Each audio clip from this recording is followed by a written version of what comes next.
Hey everyone, welcome back to another episode of Riding Tandem. Today, I have a special guest who's turning heads in the entrepreneur world with her unique and charming business.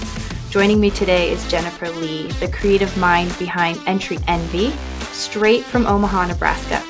So imagine this, you're walking up to a house and you're greeted by this eye-catching sign with modern address numbers and a cute little planter box. Well, that's Jennifer's brainchild, Entree. And it isn't just about making homes look good. It's about the warm, welcoming feeling and the joy that it brings right when you step up to the door. And it's a super smart subscription model. Jennifer kicked off this venture after a major life change, a divorce, and a whole home remodel going on, where she realized something as simple as house numbers could be so much more fun and functional and such an incredibly smart business. But here's the kicker. Before she dove into the world of custom signs and seasonal decor, Jennifer was actually navigating the legal field, managing a law firm for nearly 2 decades. So talk about a major switch. And she brought a lot of those skills with her, and she also talks about the differences. She's not just an entrepreneur, though. She is mother of teenagers. She has a dog and, get this, even a tortoise. And when she's not being a business whiz, which she really is, she's out there inspiring women to explore the trades in really unique ways with a really cool model. So let's dive in and hear more about her journey from law to lush entryways and everything in between. We don't leave anything on the table. We talk about fears that can get in our way. We talk about smart business moves, and we even talk about some really practical tools and hacks that have been a huge benefit. All right, so let's dive in. Hi, Jennifer. Welcome to the podcast today. I'm so excited to have you here. Thank you so much. Glad to be here. Yeah, I was reflecting back on how I actually first met you, and you probably won't even remember because there were so many people, but I was at a craft fair with a girlfriend. I was actually looking for a designer with certain earrings, and I went past your booth and I was like, what is this?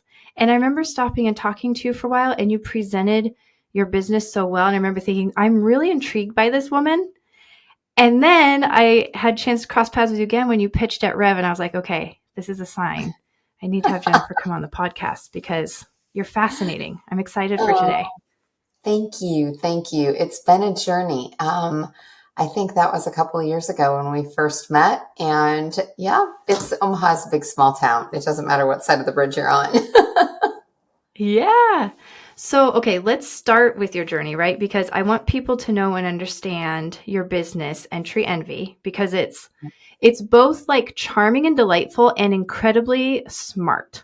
And I love that combination that you bring, and you can like read it in everything you do, that there's this lovely charm, but you have so much smarts that you bring to your business. So can you just tell us, what is Entree? How did it get started? Just kind of give us a little bit of that genesis story. Yeah. Thank you. So Entry Envy is a custom exterior home identification solution, first and foremost. And I really was my own first customer.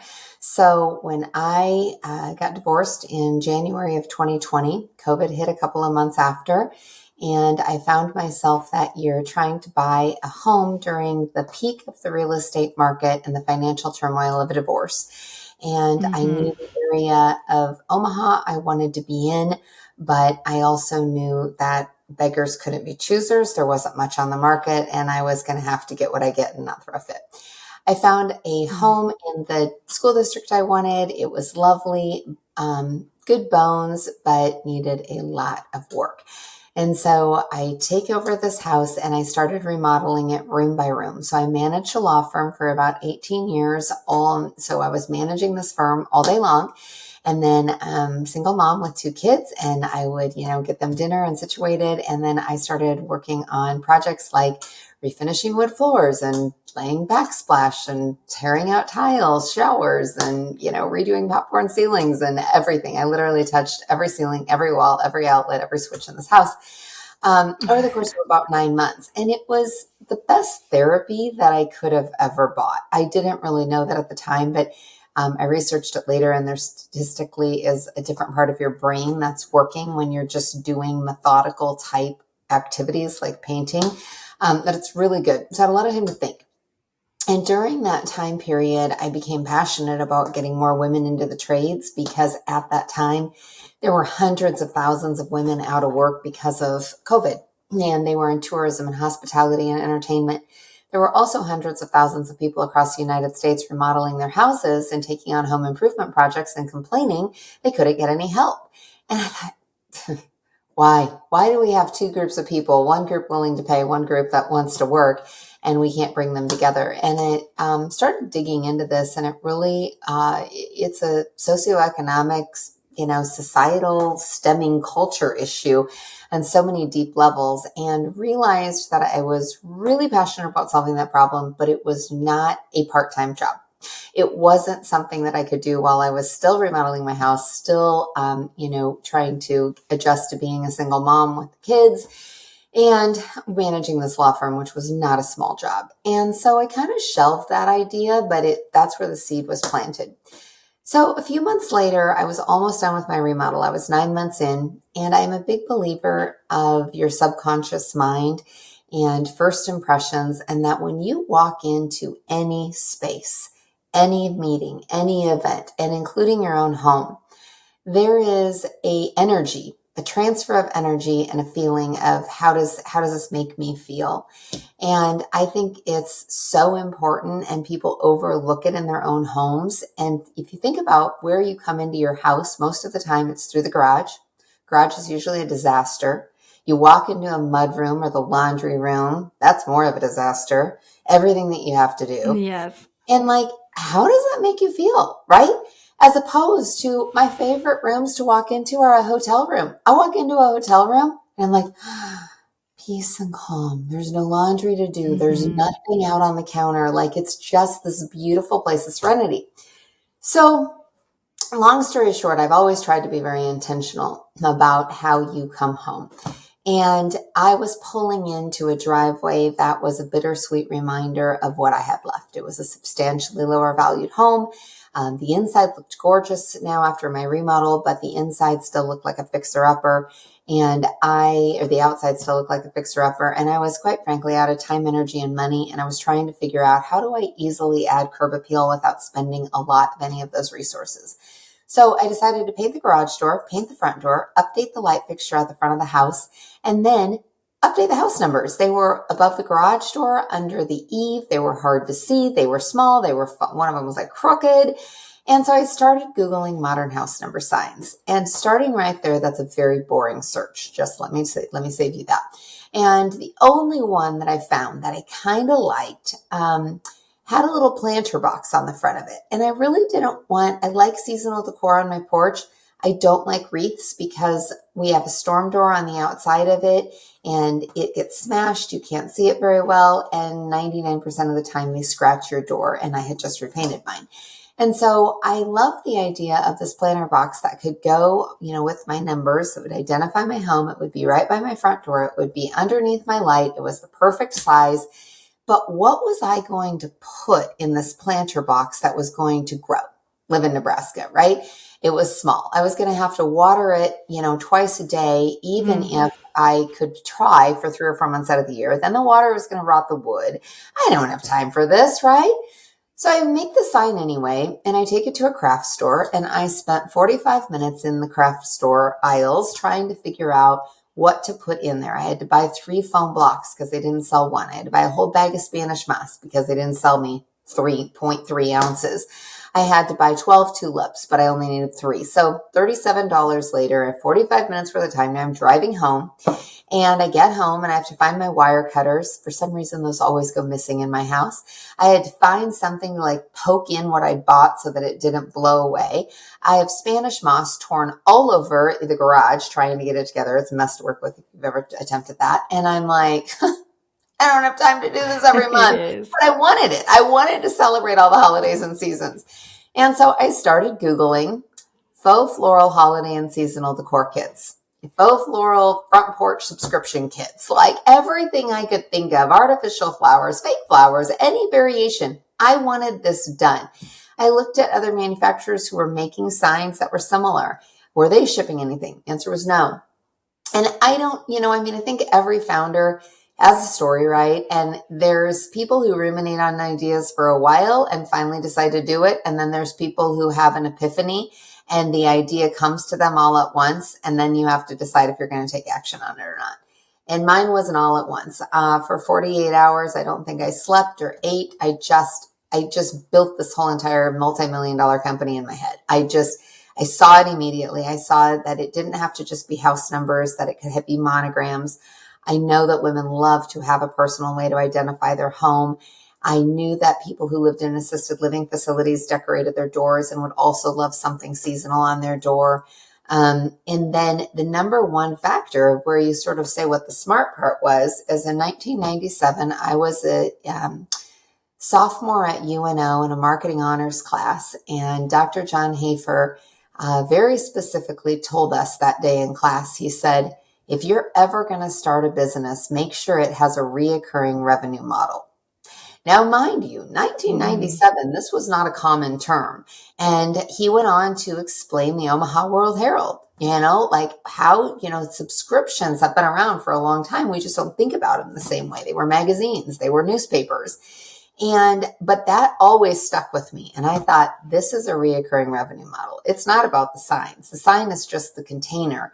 It is about the subscription. And then I thought, well, not everybody has the same decor style. I thought, in general, you have two. You have modern, or you sort of have more of a traditional look. And my grandmother is 91. My mom is 67.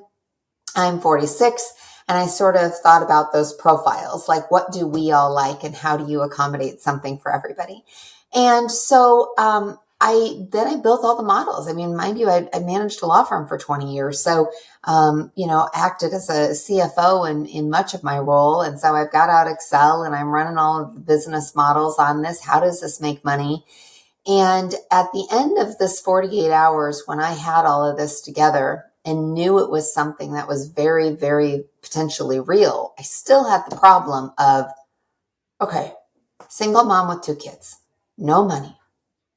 This is a hot mess stage of your life, not done with your remodel, managing a law firm, and you now think you want to start a company? Like, what? Mm-hmm. And I know that one of my favorite quotes is Sarah Blakely said that, ideas are the most fragile in their infancy. And most founders don't tell anybody about what they're working on for at least a year. And there's a lot of reasons for that. Fear somebody might steal the idea, fear that somebody's going to tell you it's a bad idea, right? And I knew that there was one person that is my single source of truth in my life and always has been. And she's also tough as nails. And that's my mom. And she is generally coming from a place of pessimistic, skeptical, very analytical. Mm-hmm. Top 3 Gallup strengths are consistency, discipline, and responsibility. She's, been in corporate all of her life. And I was 99% sure when I told her this idea that she was going to say, absolutely not. You don't have time. Right? No matter how good it was. And what she said to me was, she goes, actually, I think it's a good idea. And I'm retiring next month. I'll help you. Oh. And I was like, oh, crap. Well, now I have to do this, right? Then it got real. And so I did some early customer validation and went to within 2 weeks, I went to the Rockbrook Arts and Crafts, their festival that they've always had down in Rockbrook in Omaha. And I paid for my booth space, didn't have the company, I made my sign the night before at 4:00 in the morning, didn't have a website, I wasn't selling anything. I just wanted to do some research. And I took 5 samples and I think I did I get a card, maybe a little bit of information.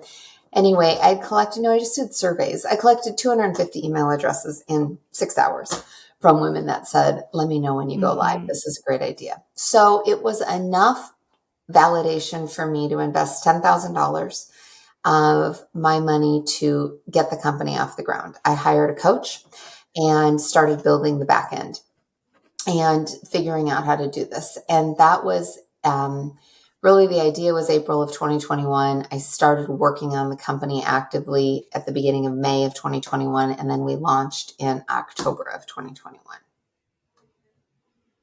I just love this. And like people who've been listening to the podcast for a while probably know what's literally going to come out of my mouth next. But I love how often people stumble into business, right? Where it's like this idea pops into their head, they see the need. And to your point, like some people really ruminated on it for a while, like it can be years. And other people are fast movers, like they're action takers. They jump in, they validate right away, or they get started. I'm curious, do you feel like because you took action quickly that has been, that you could attribute that to some of your success rather than maybe ruminating on it longer, doing 3 or 4 more validation like processes, etc.? Yeah, 100%. I'm very much an action-oriented person. And if anything, that frustrated me in corporate was that there was so much red tape to get things done and it took so long.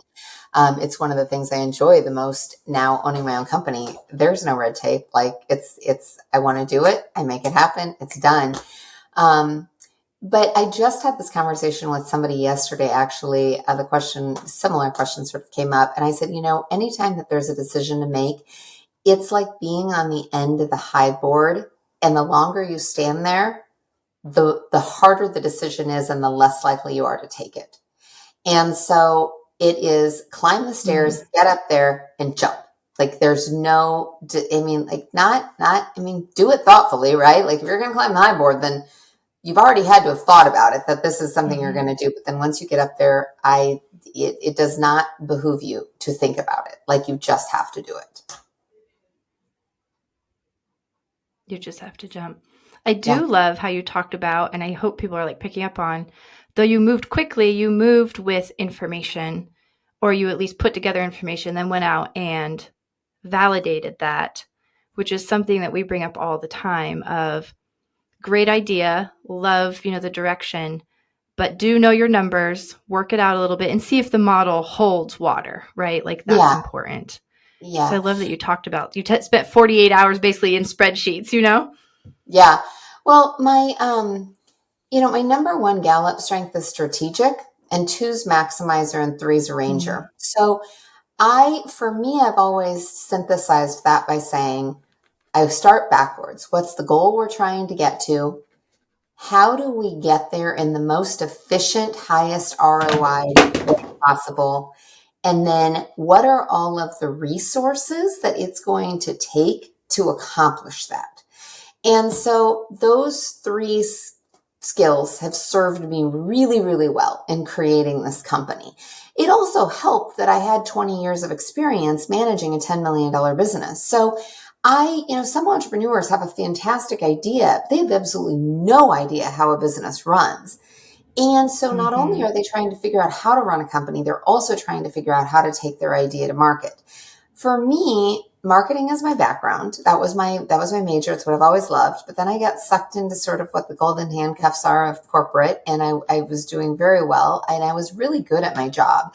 I enjoyed it. This was just an opportunity that it was like, I've kind of been thinking about something in the back of my head for a long time of doing something on my own, but not having the calling, not knowing what it was.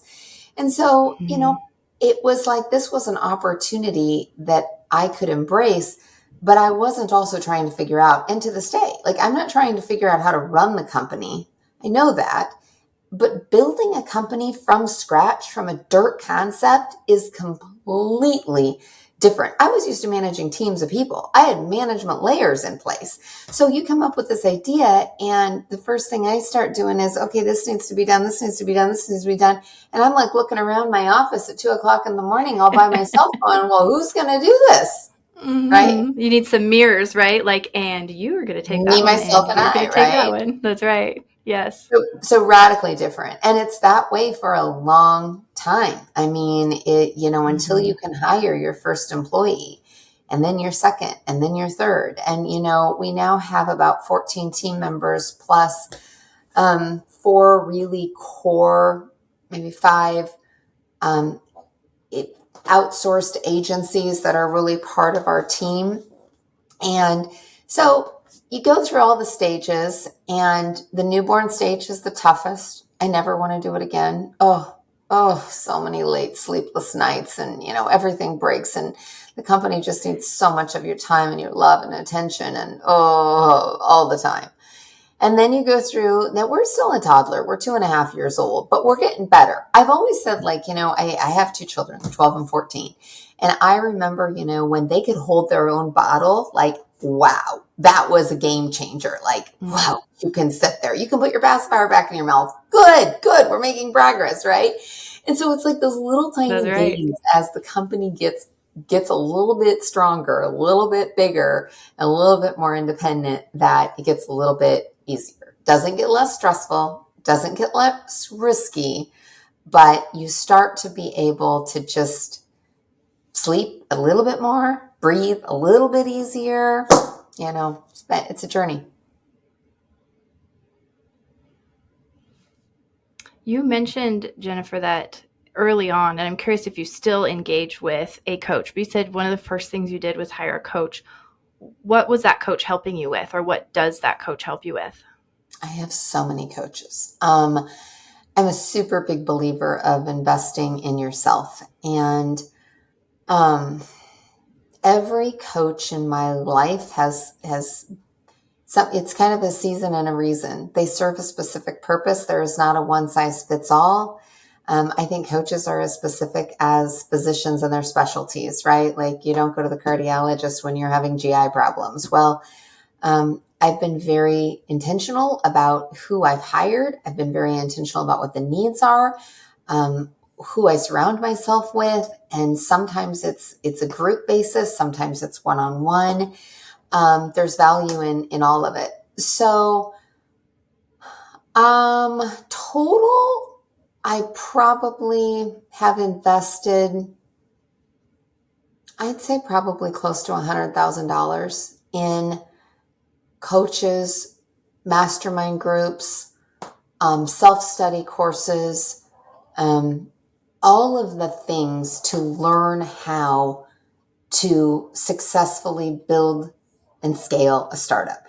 I think the biggest thing is its mindset and who you surround yourself with. And you have to I think the challenge is that people say it's lonely at the top. It is lonely at the top because the higher you go, the fewer people think at the level that you need to be surrounded with. So you have to constantly be thinking bigger. And from the very beginning on this business, this was never a small business to me. This was immediately recognized as a nationally, potentially globally recognized brand. The question was, how in the heck do you do that? How do you start a company and take it to that level? And so, the first thing I went to the first person I went to was actually the only other founder that I knew. And I knew lots of people who owned companies, but this was different. This felt different. And so I went to the only founder that I knew. And I don't believe in coincidences at all, and how he had come into my life. Joe Petzik, our kids went to the same school together, and I'd served on a fundraising committee with him. He also had a business that was a client of our law firm. And so I called Joe, and he was the best person I could have called at the time for a lot of different reasons, and said, I've got an idea. Can I talk to you about this? And he's like, absolutely. And I remember the day, the time, the place, what I was wearing, what he was wearing, the day that we sat down, and I laid this whole thing out on the table. And I'm like, what do you think? And he's like, I think you've got something, and this is where you need to start. And gave me a list of resources. I found this piece of paper about 6 months ago, actually. And it was so many names and so many different things. And I don't know who any of these people are. And oh my gosh. But I just started doing the work, and I started going down the list and started connecting with all of those people. So sometimes coaches are paid. Sometimes they come in the form of mentorship and people that have done it before you. And it depends on what you need. So when I realized the endeavor that I was willing to take on. And again, I knew how to run a company. I didn't know how to start one. I went back to when I got my executive MBA in 2014 and met I interviewed actually 78 executive coaches all over the world. And one of those coaches that I got connected to through that program was excellent in sales, systems, and processes. She was also the mother of 5 boys. She was Mormon, very strong in her faith. And I just had connected with her so well then. And she was one of 3 that I really thought might be the right fit. So I interviewed all 3 of them and got their, what's your program like? What am I going to learn? How big is the group? Is it one-on-one? What's the cost, right? And I hired her out of those 3. And I worked with her for 6 months with the single goal of help me get this company launched. And we went through, how do you buy a website? I mean, mind you, I had been outside of the marketing world for so long. Like my professional experience was, great, but the marketing side was antiquated because when I started in marketing, it was pre-internet days. And so it was just an interesting, process to get myself up to speed. And she helped me find the shortcuts. How do you hire somebody internationally to help you get your website done that's more affordable? How do you hire a virtual assistant over the seas, overseas? How do you it was all of those, get these pieces in place. And then, so I launched in October of 2021. And then the next coach who I actually had also interviewed at that time, but didn't hire, was a coach that I call him my courage coach. Mindset is the most important part of all of this. And you've got to find somebody that believes in you more than you believe in yourself. And for me, that was Paul Fink. And I still coach with him to this day. And the coaching role has evolved as my needs have grown and the business has grown. But he was the one from the beginning who said, you've got this, and here are the next steps, and keep going. And really, that was hugely influential. I've had a coach that I'm absolutely a workaholic. And so Paul's sort of the coach that says, get out there and work harder. And my other coach is the coach that says, hang on, go watch the grass grow, because you can't burn out. It's a fine line. And I have another group of women that actually are in Omaha. It's not as much of a super intense, high level mastermind, but it's a group of really kind, like-minded women who get together once a month and I can get a hug from. If I just need a hug, sometimes you just need a hug, this is hard, and they get that. I have an online coaching group that I work with, and the founder of that group, has a subscription box in Texas. She has 4,000 subscribers, and she created a company to help other women start and grow their own subscription boxes. So she's very industry specific. I'm a member of the Subscription Trade Association. They have coaches, mentors, ton of resources through there. I got accepted into the Motion Accelerator program last year. I think we talked to 180 different mentors and potential investors, and love the program managers or your coaches through that program. I'm now in Pipeline. It perpetuates itself. You got to do the work and you got to show up. There are so many wonderful, wonderful people that want to help you. And again, some of them are going to pay and some of them you're not, but it's just, there is no price you can put on investing in yourself. So I'm sure I forgot a couple.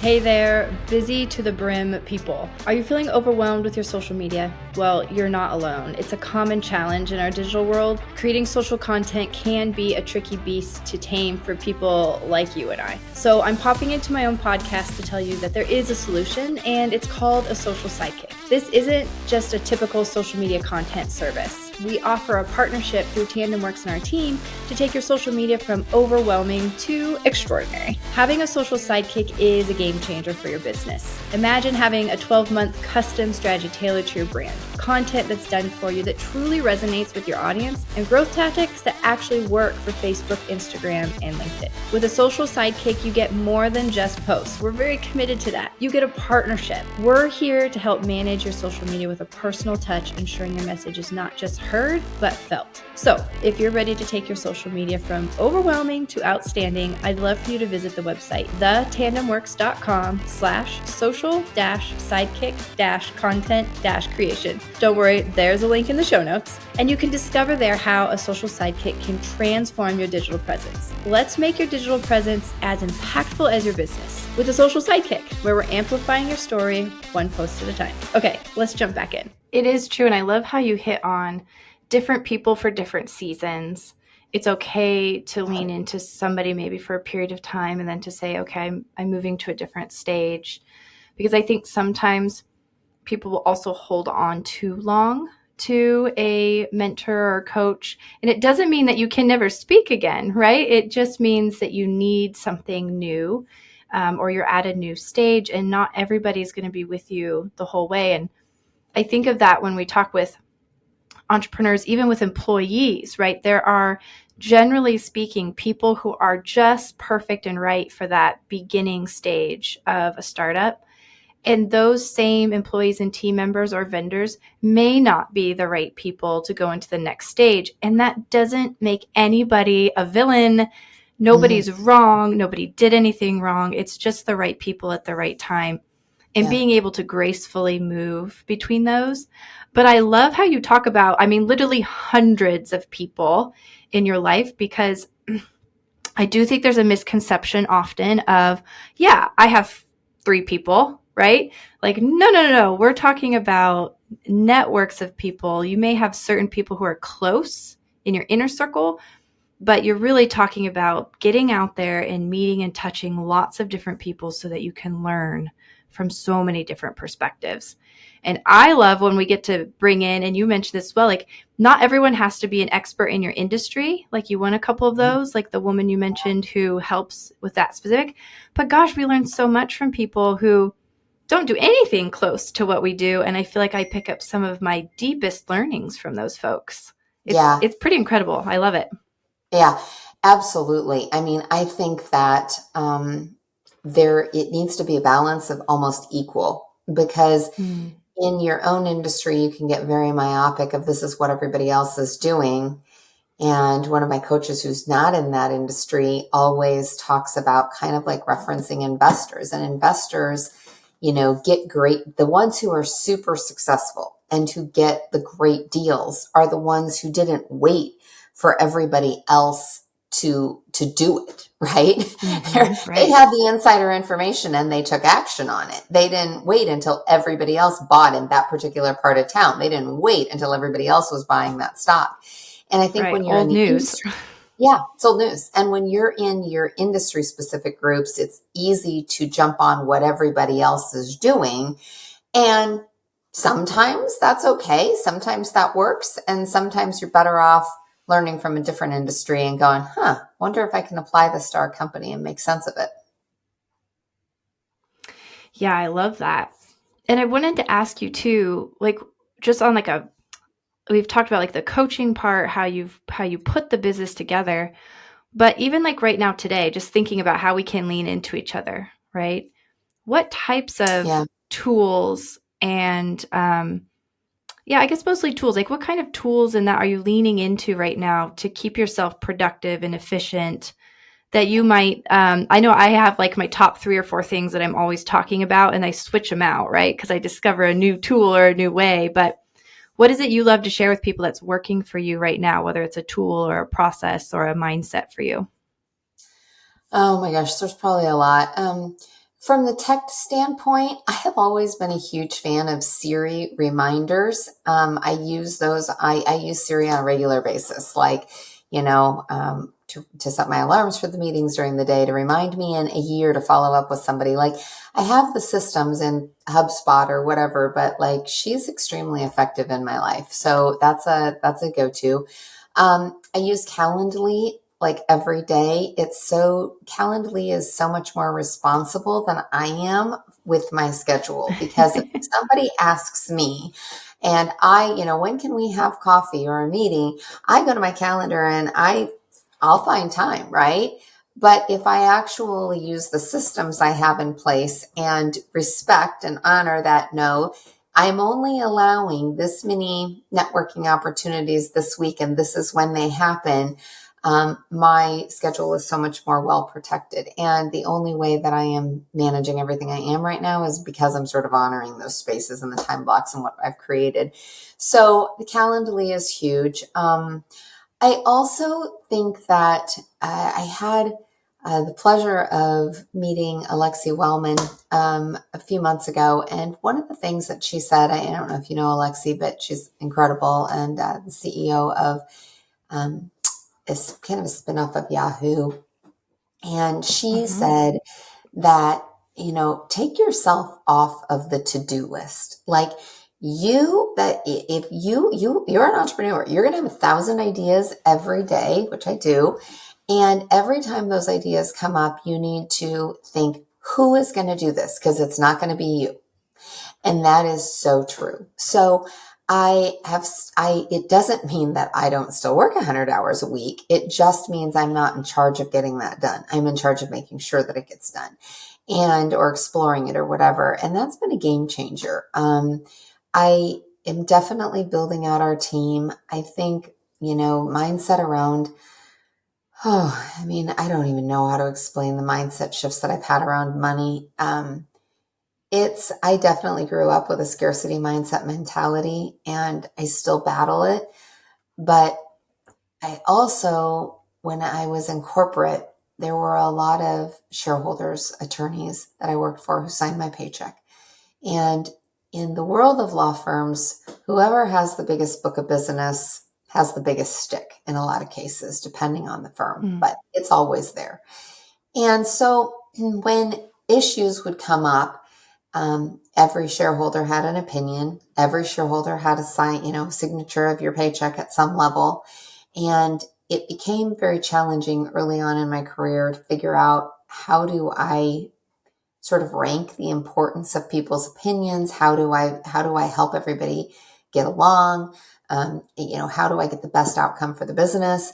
And what I took the position of, I was 26 first time I started managing a law firm, and I wrestled with this right away, and I came up with, within the first 2 weeks I was there, I decided after an issue that had happened, and I got pulled in by lawyers of why did I make the decision I did? And the truth at that time was, because I had already figured out who had the biggest stick, and that's what he wanted. And so therefore that's what I did. And I learned that that wasn't the right answer. And what my true north has been is, what is in the best interest of the company? Period. End of story. And sometimes that is the person who has the biggest stick. Sometimes it is very directly involved with people because it influences the company, right? We don't open our doors without teams. But I knew from that point forward that if I were ever called in to testify again and on the witness stand of why did I make that decision, I needed to be able to back it with what was the business interest. So when I started this company, it's super personal. It's me, myself, and I, and it's my checking account, right? So day one, you start this company, and it's really hard to separate yourself. But I sensed that right away, and I thought, how am I going to do this? And I went back to my true north and said, stop thinking about it like you. Stop thinking about it as your checking account, and say, what's in the best interest of the company? And it's not easy, but that's how I have operated. And so that means hiring people before I can technically afford it, investing in technology before I technically need it, but knowing that we're going to, and that's in the best interest. Everything that we have done has been as far as I can possibly be emotionally removed from the decision. What is in the best interest of the company? I think that's really good. And I've definitely shared this before on the podcast. I also for sure came from like a scarcity mindset, and I battle that as well every day. Even again today, I was having that conversation with my business partner, Michaela, of, I know in one part of my brain that this is not important and not where I need to dwell, being in that, fear.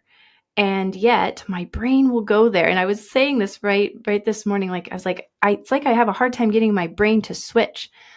And so I've definitely found that I have to do some like physical things sometimes to sort of jar my brain back to where I want it to be. I have to journal things a lot.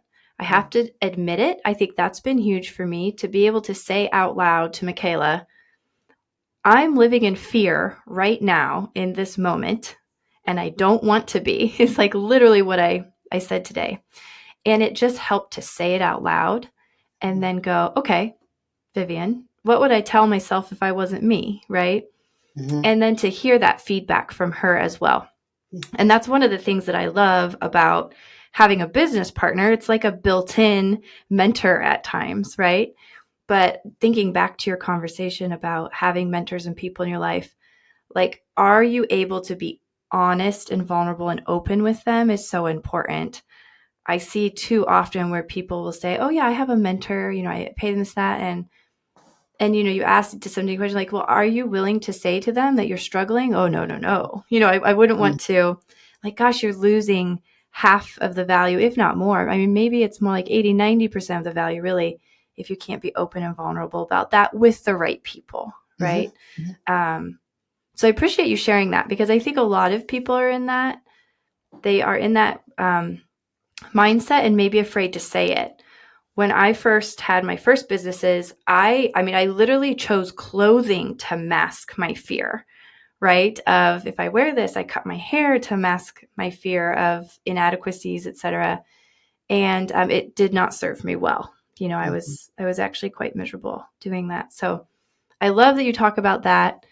And I know you mentioned before we jumped on here that you even like choose words. Is that a piece of how you are navigating through, some of those fears? Are you using those words sometimes? Like, I might use a journal. I journal a lot every day. I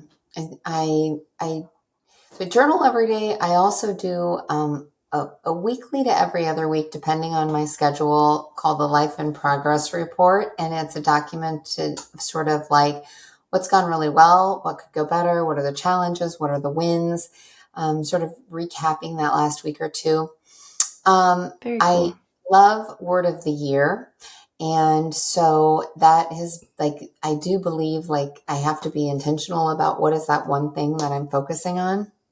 And it has been powerful. So my word right now of this year is love, actually. So I went back to, and sometimes I do two words depending on, like, if I master one, and then I'll take on a second one if it so feels.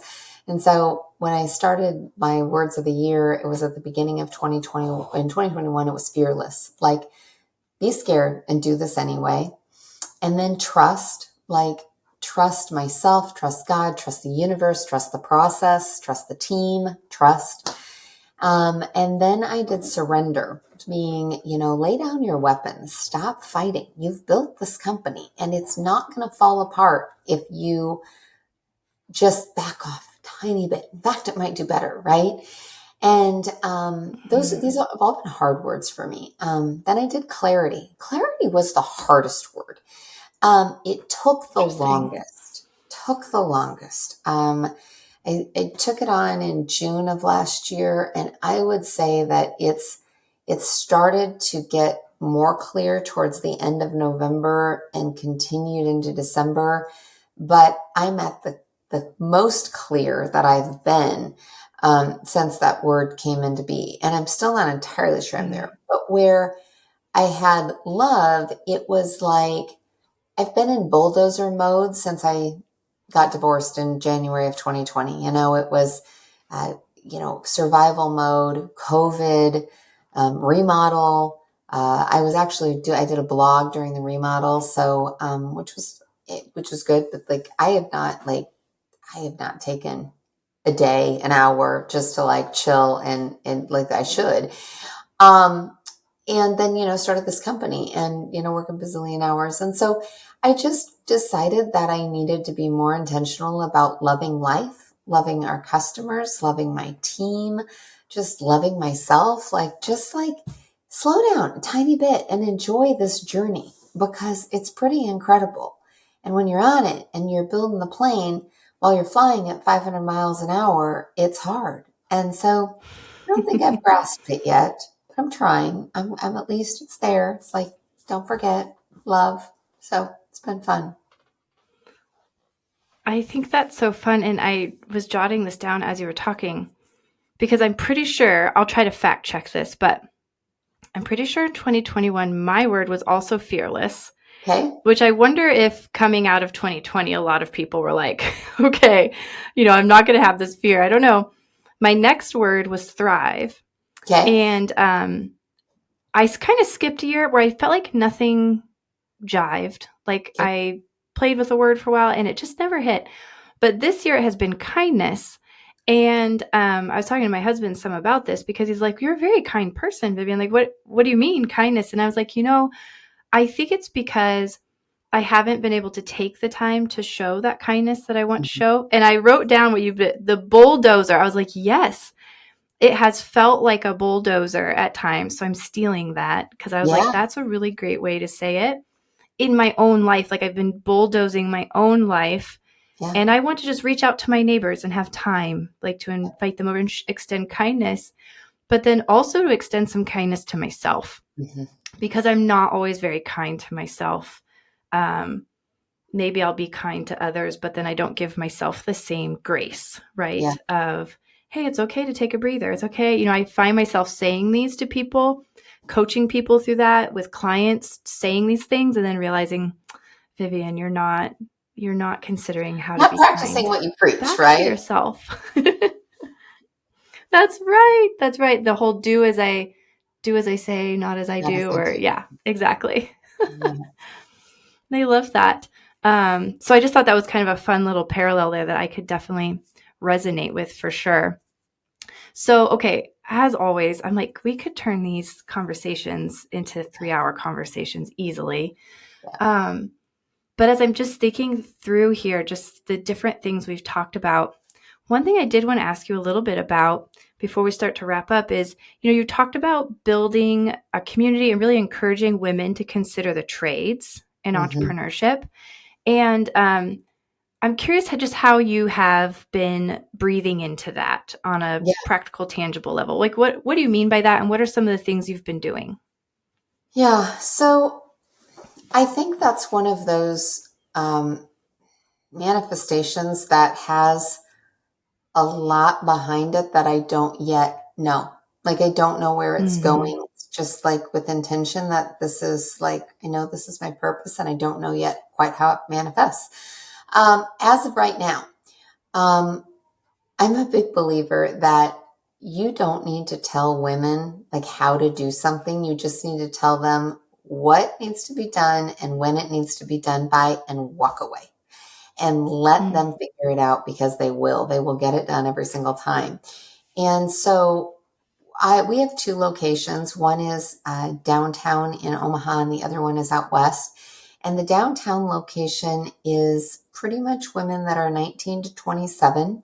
And that is where all of our one-time signs are made, the production of all of our custom signs. And they're creative women. They love to paint. They're detail oriented. It's a very lax atmosphere. And they basically they have the keys, come to work they have no scheduled hours. Come to work when you want to work, get done what you want to get done. This is what needs to get done. If you need help, holler, we'll hire somebody else. We'll figure it out.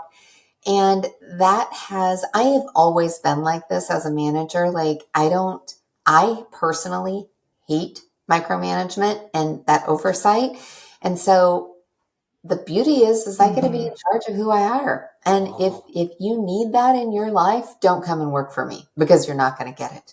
If you like independence and support, I'll help you whenever you're asking for it, but I'm not going to double check everything. Then that's the team that I'm building and they appreciate that. The group out west, very different demographic, 45 to 65, um, either stay-at-home moms, semi-retired. They like faux floral, like tape. They like hot glue guns. They like crafts. They like it's so different and it's fun. Both offices are fun. They just have different vibes. And most of that Sure. work is task based. So they can do it there, they can take it home, and they get paid 6 cents per sheet of paper they cut, or 30 cents per bag of moss they stuff, and it's working beautifully because a lot of women, it's hard to track your time. Like you like, okay, I have 5 minutes before the soccer game, and then I have this time right after dinner. And then, maybe I have more time when I want to watch Sleepless in Seattle at 2 o'clock in the morning after my kids have gone to bed or whatever. But again, don't tell them when to do it or how to do it. Just tell them what needs to be done and let them do it. And so I would like to believe, and I know that I've got skeptics out there, but I would really like to believe that I can scale this company using that model. I have 25 women right now who are on a waiting list to work for us. The women that are working for us under these models right now are thriving. We have no turnover. I mean, it is, I can't say, I have an incredible team. I have an incredible team of people. And until something is broke, I'm not changing it. I'm not trying to do something different because it's totally working. So I don't know what I think where this goes is that I think I build a very large company out of Entree, hiring women in those two different demographics that are paid differently depending on what those roles are. And I end up having a company. Men will only listen to you if you can prove that your way worked. And so I have 18 years of experience arguing with lawyers. I can hold my own. I know how to have difficult conversations with male-dominated industry leadership. And in order for our AI is huge, but the industries that will be impacted the least are still the trades, manual labor. And so in order to because we already know we have a huge labor shortage problem, huge. And we've sent successfully for 35 years, everybody who's graduated from high school to college. So we even have more of a detriment in the blue collar trade space. And the only way that we can fulfill our labor needs in manufacturing and trades is to include women, because otherwise we're excluding 50% of our potential workforce that's already too small. And the only way that we are going to be able to successfully incorporate women into those industries is if we change the way that they have been run and operated for 100 years. And so I think that Entry Envy becomes one model of how to do that different. And I am in a role someday of speaking, consulting, coaching in the male-dominated leadership industries to help them understand how to not only take the roadblocks down for women, but literally put up the welcome signs and say, this can work. And, it's things like you can't have women start work at 7 o'clock in the morning. Not going to happen. They're taking kids to school. They're doing that. You've got to address, I call them the 3 Ps, periods, pregnancy, and pumping. We have to talk about this, guys. It's a real thing. There's just so many, there's so many things. There's so many pieces to this.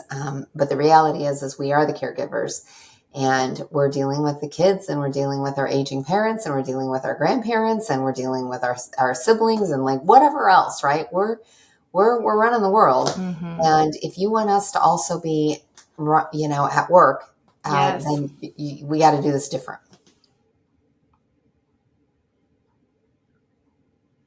Yeah. And I think there's such a shift for that among both men and women, certainly among women, like you're describing. I mean, there's some real tangible differences in how most women's mode of operation is, right, within the construct of their lives.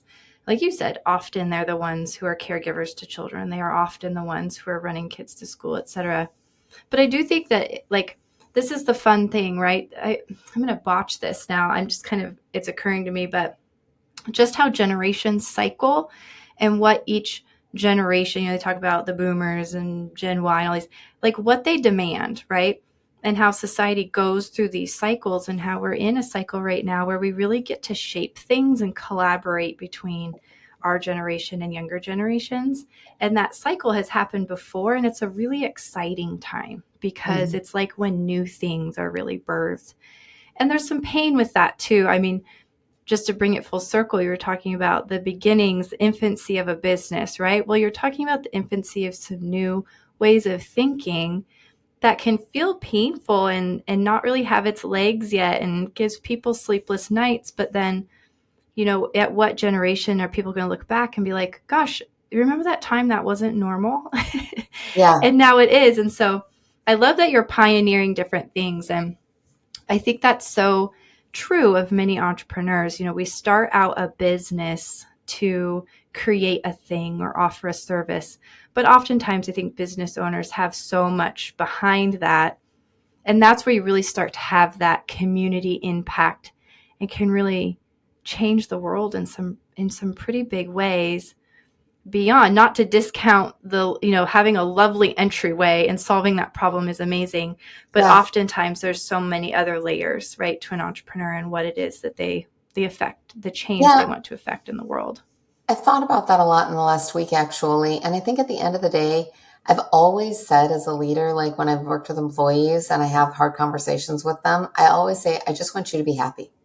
Because when you're happy, everything else works. You are going to get along with your team, your coworkers better.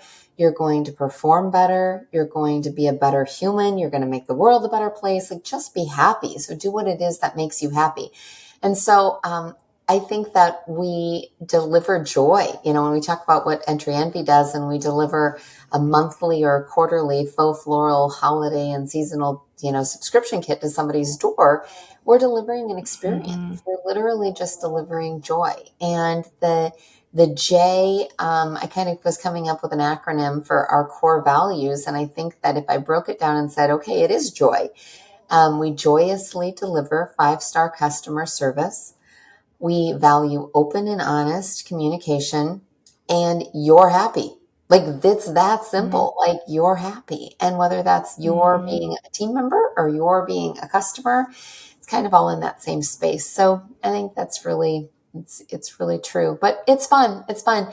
I meant to mention earlier that sort of the behind the scenes of these, of my head and what's going on the startup side is all on my LinkedIn profile. So I don't share it on Facebook and Instagram, but it's on LinkedIn. If you follow just me there, and I'm sure you can put the link in your show notes. But I write every week and post something about where my head's at in business. So if you want more of that, that's kind of where it's at. And then in terms of Entree Envy, it's just anywhere people are social, entreenvy.com, Entree Envy on Facebook and TikTok and Instagram and Pinterest and all the places. So yeah, follow us there.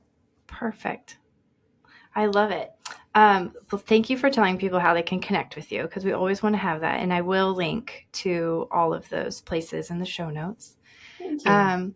As we're wrapping up, I always ask each guest some rapid fire questions. Okay. Are you down for that? Sure. Okay, cool.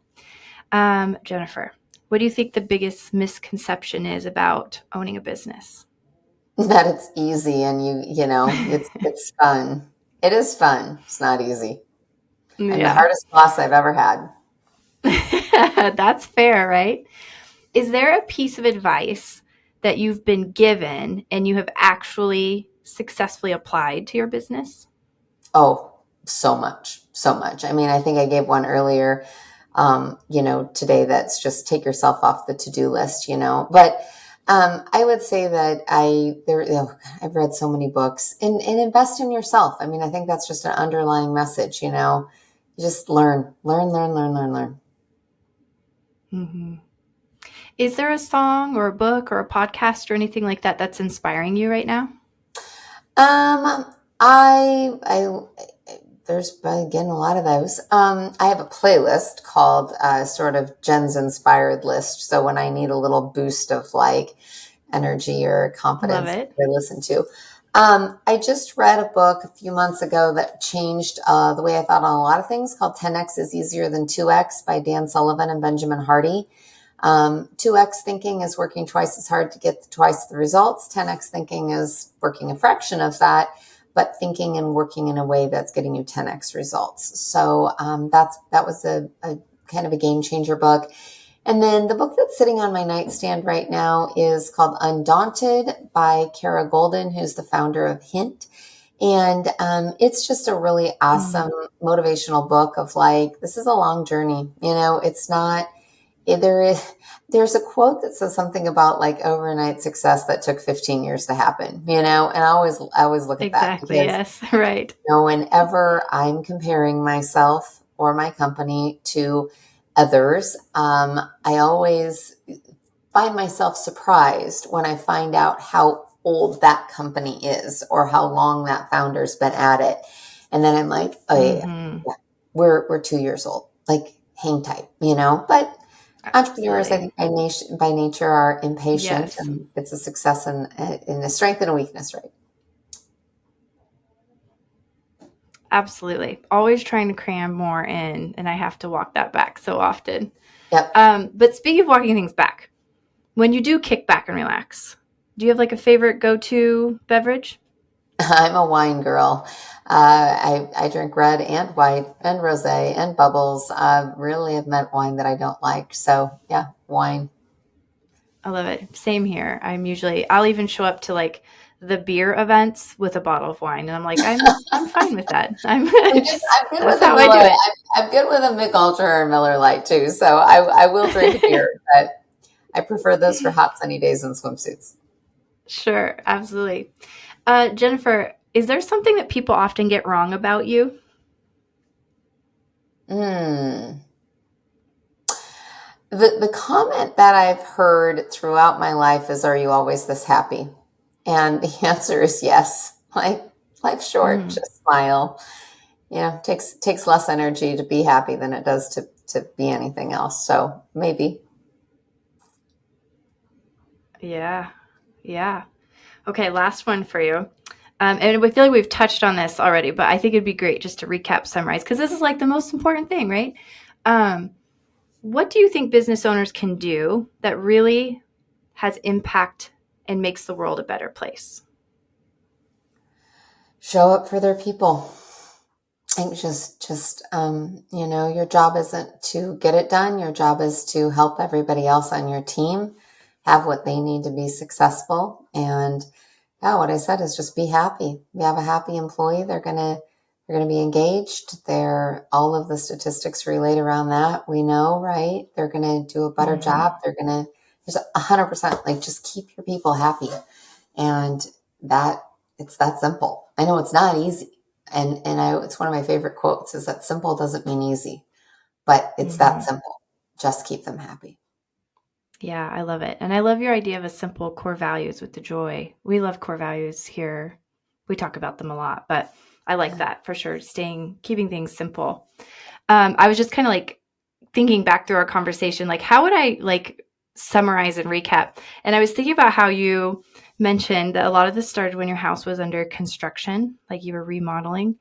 And I was thinking about how like basically like the road to success is kind of always under construction, if I can use that as like a word picture, because it is always about like learning and growing and persisting, and like even when things get tough or you open up the wall and realize there's something there that you weren't expecting, right? Like I've done a lot of remodel things on campers and houses, and I think it's a good word picture as I'm thinking about it. Like there's a lot of times I don't know what I'm doing, right? But even like those seasoned entrepreneurs like you were talking about where you see them 15 years later, like they had to start somewhere as a beginner. Mhm.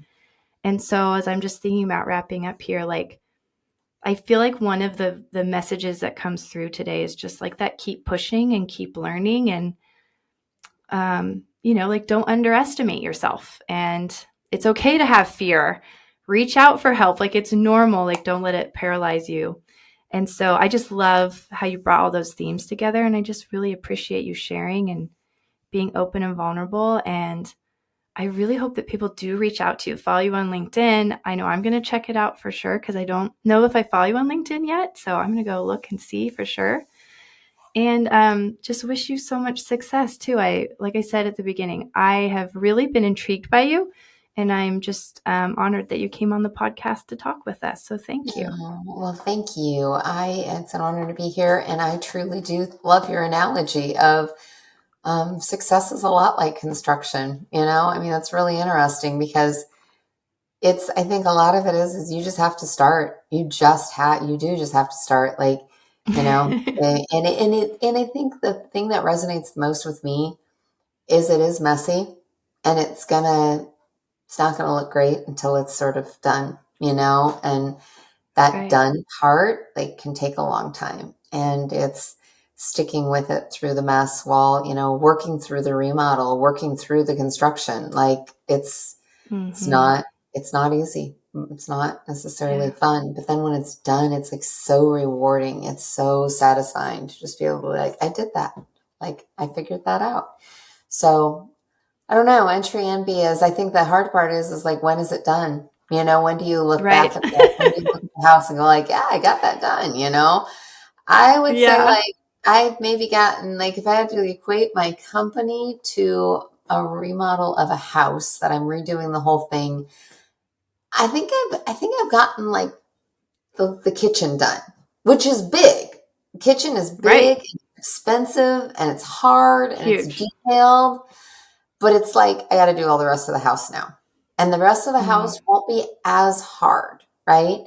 It takes time and it takes money, but it's not as challenging. That core. Yeah, that'll be interesting. But you got to have a place to eat. So that's where we're going to start. We built the kitchen first. That's right. We just tore a wall out of our kitchen right now. So I'm yes. Boy, this analogy could go for a while. I'm yes, yep. Okay. I think we hit. I like it. Well, thank you so much. It's been lovely. Thank you.